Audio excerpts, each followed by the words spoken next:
चला आज आपण बनवूया लसणाची चटणी सोप्या पद्धतीने। त्यासाठी आपण या लाल सुक्या मिरच्या थोड्याशा गरम करून घेतल्या आहेत। पहिला आपण ह्या लाल मिरच्या बारीक वाटून घेऊया मिक्सर मध्ये।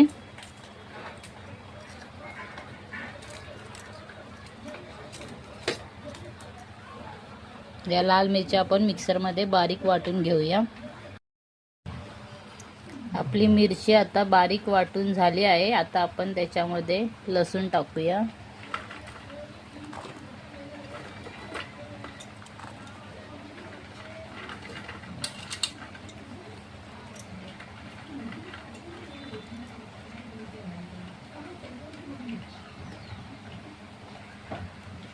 त्यानंतर थोडी धना पावडर,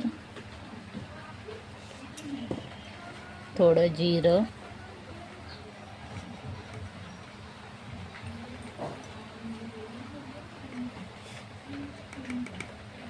एक चमचा मीठ। आता आपण याला परत वाटून घेऊया मस्त चटणी सारखं।